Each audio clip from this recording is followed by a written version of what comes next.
Nick Esposito. Do expect them back very soon. However, it's just me today, so for that reason, it's probably going to be a quick episode. Marlins fall 7-2, as you can see below, to the Pirates. Not a fun one.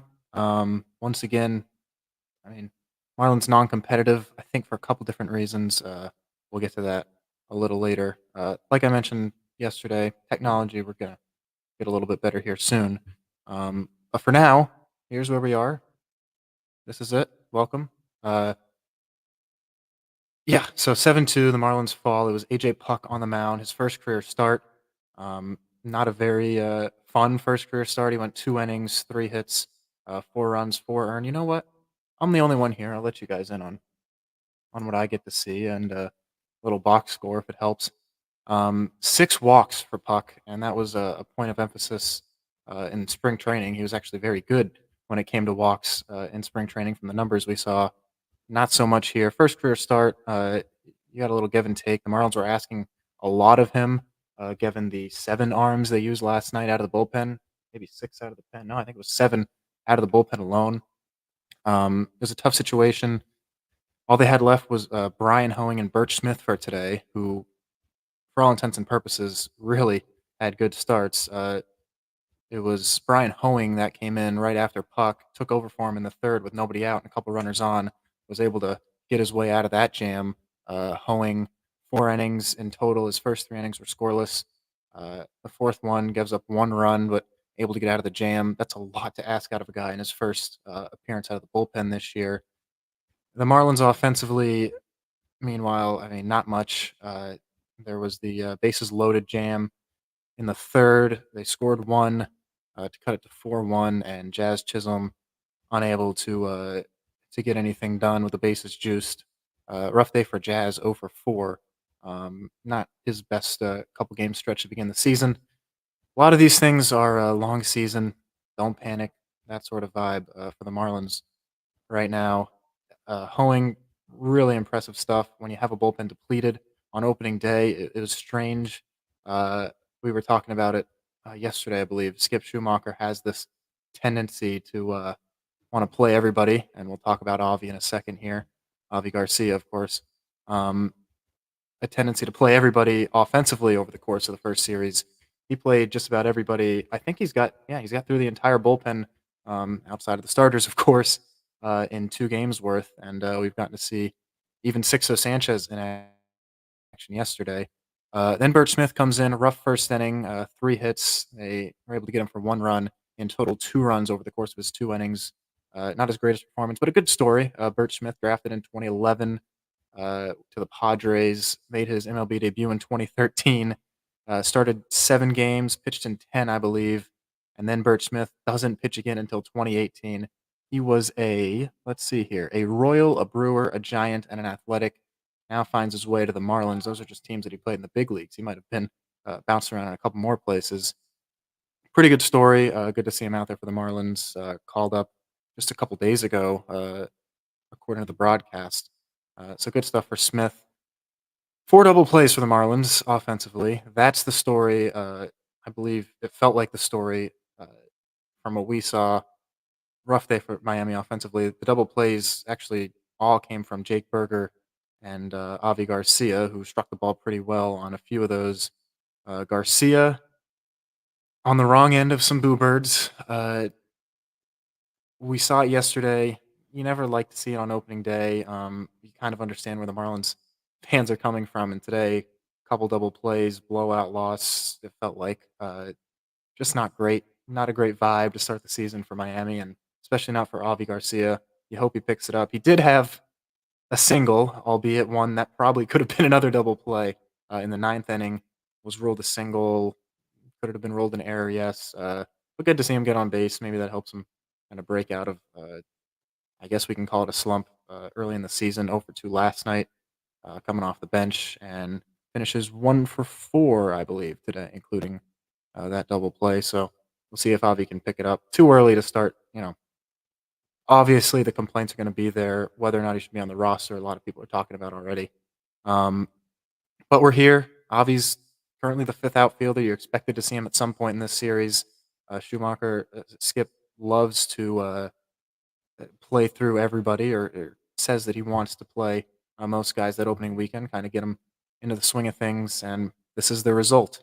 The bright spots, a couple multi-hit games, Jake Berger, Brian De La Cruz, and Tim Anderson. Good to see TA with a nice start for the Marlins, 3 for 8 through a couple games for him. All multi-hit games. Solid offensive showing, all things considered. Hit the ball hard. Not a lot of balls even coming close to coming out of the park uh, to this point in the season. Brian De La Cruz hit one pretty deep to center late in the ball game, but things were pretty much said and done by that point. Outside of that, the new Marlins today, 3 new guys in the lineup. We mentioned Avi Garcia, the 2 double plays rough. Jonah Bride was over 3 with a walk in his debut, and Christian Bethencourt in as the catcher. Solid behind the plate. Didn't really notice anything. If we had Nick here, we'd break into some more of the analytics side, and we will at the end of the series go through the pitchers and kind of see uh, what we thought of all the starters. And at this point, what the bullpen's been for Miami, that's small sample size probably, but we're here nonetheless. So Nick, we'll talk about the catching situation. Bethencourt though getting a start tonight. I'd expect Fortes for the next 2 games, unless he really struggles at the plate. Maybe Bethencourt late in the ball games. Nonetheless, 0 for 3 for Bethencourt as the Marlins catchers. I believe last night we also had an 0 for out of Fortes. So yes, we did. So yet to see a hit out of the bottom of the order, but those guys expected to be near the bottom of the order this season anyway. Defensively, not a lot to write home about. De La Cruz looked a little slow on a couple balls in left field. That's to be expected with this outfield. Jazz has had a diving catch on both days. I think the brightest defensive spot so far. Tim Anderson's had a couple iffy throws from the left side. Other than that, not much to talk about. This is going to be a quick episode. Last night, I think we went 40 minutes, just me and Nick, and uh, Nick, Ethan, and I probably going to get something to you around 7:30 tomorrow. If you're worried about catching us on Spotify, go ahead and do that. Tomorrow morning, it's Marlins in the morning, and we didn't upload opening day. My bad. That's on me. Poor editing, but we'll get you back. Tomorrow, Ryan Weathers on the mound for the Marlins, another left-hander. He'll take on Jared Jones. We're going to talk more about AJ Puck tomorrow. I'd like to get Nick in here and kind of break some things down rather than just say, yeah, he struggled, walked a bunch of guys, couldn't throw strikes in 2 innings of work. But Ryan Weathers on the bump tomorrow, and Jared Jones making his MLB debut for the Pittsburgh Pirates.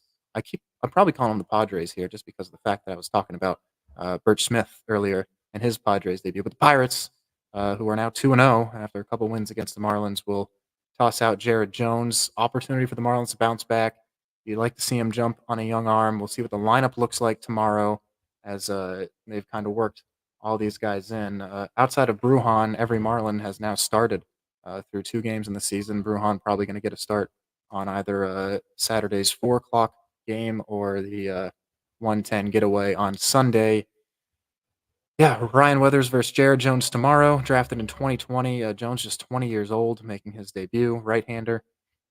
We'll see what he's got. Obviously, not a lot of film on him, and my boy Nick not here to help me with it. So Nick Esposito and Ethan Bernstein, I'm making a demand. They will be here tomorrow, so don't worry about them.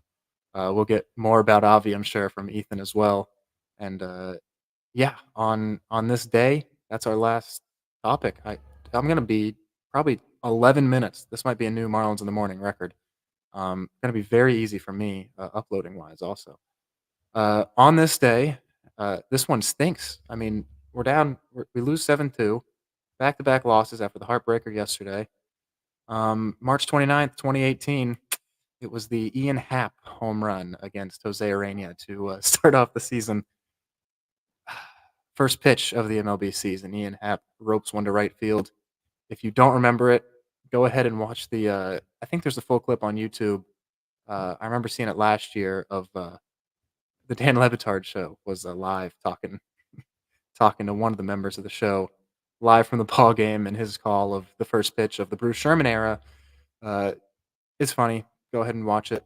Marlins have improved since then. An 0-2 start to this season, but uh, this team's going to work its way back. A lot of room to grow. Luis Ariz, by the way, before I finish things off, one more note. Luis Arraez 0 for 3 today with a walk, I believe, in his fourth at bat. 0 for 4, if I'm not mistaken, to end the day. Yeah, did have the line out to end the game. Again, 0 for 10 to start the season now. Luis Arraez had an 0 for 15 last year. He's not going to have many of these. He's going to bounce back. In fact, I wouldn't be surprised if he had 4 hits in the rest of the series. Don't panic. It's not panic time yet. If we're talking on Sunday and the Marlins still don't have a win, um, maybe you start to worry a little bit. But yeah, Ryan Weathers on the mound tomorrow for the Marlins. A depleted pitching staff, but Weathers going to be fun to watch. Hopefully, he can get the Marlins a few innings. The bullpen did its job, was able to get through, only using 3 guys today after a rough start from Puck, and obviously a big game last night where they went through a laundry list of pitchers. But that's all we got for Marlins in the morning. I'm Kyle Cruzy. Nick Esposito and Ethan Bernstein will be here tomorrow, and we'll have a much more complicated and hopefully a winning broadcast or a post game show tomorrow. By the way, if you're watching basketball tomorrow, you're listening to this in the morning. Go Illini, need them, desperately need them in the pool. Be nice if Illinois could pull out a win against UConn. I know it's unlikely. Just give me that. Root for the Fighting Illini tomorrow. And yeah, Marlins lose 7-2. Heat won by 60. If it makes anyone feel better, go worry about their stuff. That's more fun tonight. Like I said, Marlins in the morning. I'm Kyle Cruzy, and go fish.